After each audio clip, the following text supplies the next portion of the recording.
If I'm going to get bad news, I want it from him because he's very handsome. Dr. Irwin Redlenner joins us now. MSNBC medical expert.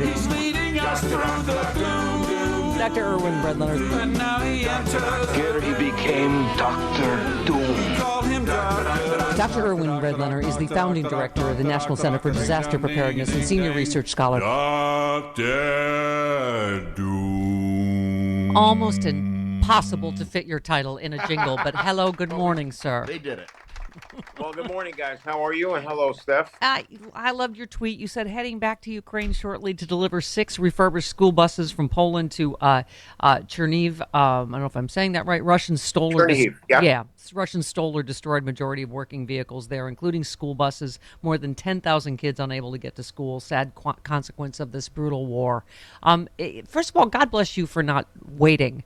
You know, this is what I'm afraid of. If Republicans take power, they will cut aid to Ukraine. Don't you think? I mean, there are people like you. It is terrifying. And I listened to the soundbites of Senator Murphy. He's totally right. It's irrational. It's anti-democratic. And it is in support of. I think Commissioner Gordon is calling you.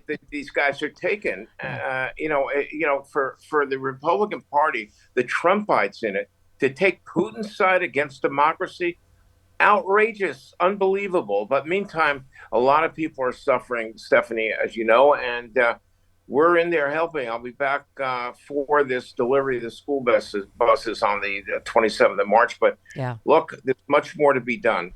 He makes a good point about World War II, Doc. I mean, as you know, my dad was a prosecutor at Nuremberg, and I remember a time when this was not a question whether we supported democracy around the world. I mean, the fact that Ron DeSantis, among other awful things he's doing in Florida, just said, this isn't in the United States' vital interest. This is just a territorial dispute. This is a terrorist attack on a sovereign nation, as I've said over and over again. This is not a territorial dispute that is not of interest to the U.S., right? It is the opposite of that. It is a massive, very critical fight. It's like a stand for democracy, period. Your father would be mortified at what's happening today. Yeah. And other people like him, of both parties, of all parties in America. This is in our interests. Russia cannot get away with taking over, invading, stealing territory from Ukraine. I mean, Ukraine is the bulwark against the advance of Russia on the rest of Europe. And Poland is terrified. The other thing, and for good reason. As much as I may disagree with many members of the Republican Party for a long time now, timidity was never a hallmark of being an American. Lindsey Graham or Marco Rubio, the few people that speak out, they don't do it strongly. They don't condemn by name. Donald Trump, Ron DeSantis, you are wrong. This is un-American. Do you know what I mean? I just think it's. It is so critical, and I just the fact that one man, and I know we're going to get into COVID as well. We were talking about what Trumpism has done in general, just in terms of the stupidity we're going to deal with forever. Yeah, and something, this timidity, this absolute cowardice among Republican leaders was evident from the primary for 2016, when they did not stand up against an obvious lunatic and misogynist by the name of Donald Trump. They let him go, and then they supported him, including through 2020.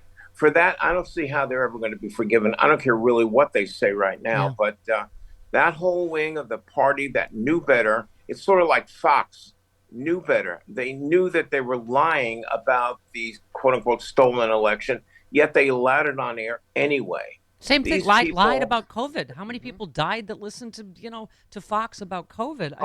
You retweeted JoJo from Jurors, who tweeted, if the owner of a TV network admitted that he lied to you, the hosts of his shows admitted they lied to you, the pundits on those shows admitted that they too lied to you, and yet you decide to believe them anyway, congratulations, you're an idiot and a hole. And you said amen, which means you're working pretty blue, or at least you're applauding. I threw in that religious reference there because... No, in fact, it's just amazing. And, we're doing a lot of head shaking. Yeah. I can't believe this happened. I can't believe that happened. But look, this has been the story for 4 almost 6 years now, and it really says something about the country that makes me very worried in a way, Steph. It's like we have to get out of this spell that Donald Trump Yeah. has put America under. And Well, I think a lot of the people that support him, which is, by the way, 45% of Republican voters are still supporting Trump. I wish I could, in some ways, have a calm conversation with each and every one of them and talk about why and what and where did they get the information. It's just they Doc, seem we did a impenetrable. we did a story yesterday. A guy that some influencer died of taking ivermectin, and a bunch of his followers are having horrible side effects of taking. Here's something I have to ask you. I asked this question yesterday, but you're a doctor. Maybe you have a better point of view on this. Where Maybe. did this come from? They obviously don't believe in what actual doctors and actual science say, but they must believe in some medicine. I don't know whether it's people that come to you and go, "Oh, well, I read on WebMD." I mean, how do they somehow think, okay, some medicine works, but not the one you doctors say? I'm going to take horse paste. I'm going to take hydroxychloroquine. Like, how has this happened as a country? This has happened for a couple of reasons. First of all, information has been confusing coming from the government. And second of all, you have to think about the impact of social media, Stephanie. And, it's not like people grew up learning how to distinguish truth from untruth, from lies. So when they see something repeated over and over again on social media, which so many of us are just addicted to, it just embeds itself in you, and that's what you believe. Yeah. Why do you believe it? Because I just read it. There's somebody. Where did you read it? On this kind of cockamamie website, and that's it. Yeah, I'm not gonna. There's no reason to believe doctors over the website. So this is what it comes down to. And I think over time we're going to know more and more about how powerful social media has been in influencing what people think and how they think. Well, and it's going to be hard to reverse that. Yeah, I mean, I sort of get sometimes anti-big pharma. I get that. I rarely take any drug unless I have to. I've never even smoked pot, so I sort of get the. But I was saying this one person, the influencer, he had Lyme disease, and he took ivermectin and. Had these horrible side effects. I'm like, I had Lyme disease. I went to a doctor. He put me on doxycycline. I got better. Mm-hmm. You know what I mean? Like, I don't understand where, we're basically killing ourselves with this stupidity. Yeah, we are. And like I said, it's impenetrable. And why and how people believe things is a very, very profound issue, because if we don't figure it out, how are we going to counter it? Because it's always going to be, well, that's your side. Yeah. But I just read the other side. Yeah. Why is your side more valid? Well, you tweeted.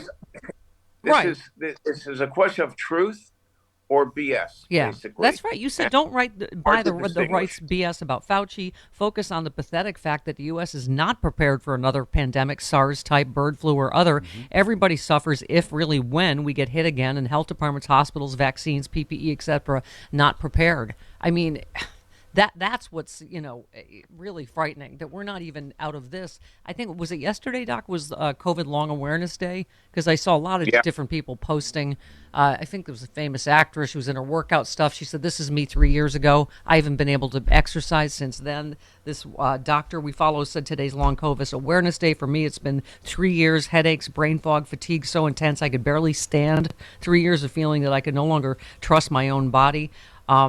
She did hyperbaric oxygen therapy for her. It's a game changer, but it really is, like we're just willfully blind to the people that are still living with COVID and the amount of cases we still have.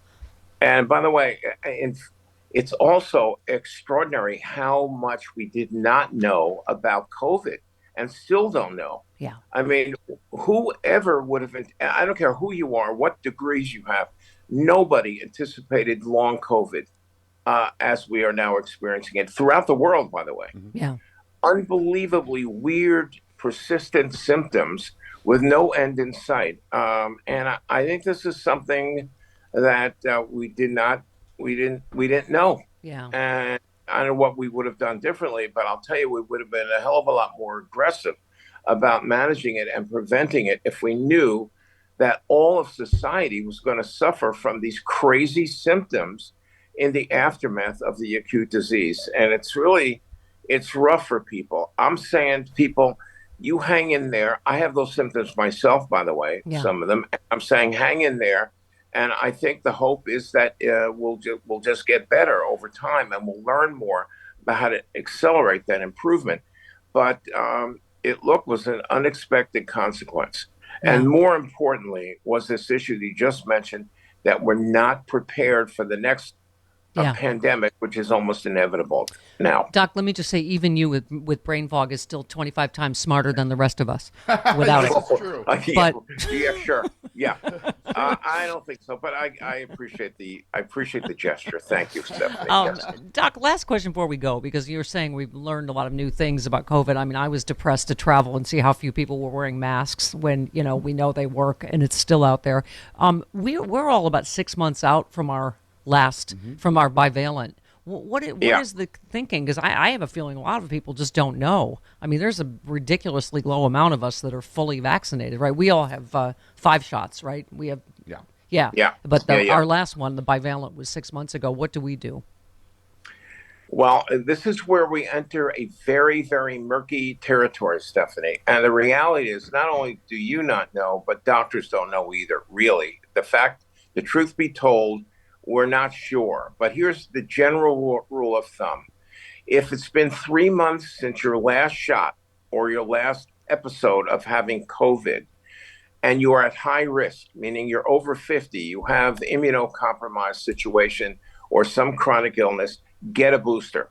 And get the bivalent booster. If you're under 50 with no pre-existing conditions and no immunocompromise, then you could probably wait. But that's a matter for you and your doctor to discuss, because there's no hard and fast rule from any kind of central medical authority. There's just controversy.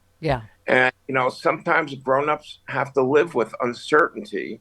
And all of us are struggling with that. So I'm telling you what I think is the best possible answer, that if you're at risk, get boosted after 3 months. If not, maybe. Yeah, I think that's why it's good to get a reminder, because I think a lot of us mentally have just, have COVID fatigue. I got a notification from Kaiser that I haven't done my poop test yet. I forgot, so it was good to get a reminder. Do your poop test. I need to do my poop test. Yeah. Doc, otherwise you're going to have that Cologuard box. Yeah, that little box dancing around my counter. Yeah. Going, come on. Okay. All right, boy. Doc. Now we're getting to weird territory, aren't we, Stephanie? Well, that's the show. It might be a good time to go. Run for your life. You're our doctor. We have to talk to you about it. I can take it. Yeah. Okay. All right. Love you, Dr. Redlenner. Guys, see you next week. Okay. Bye-bye. 21 minutes after the hour. This portion of the show brought to you by our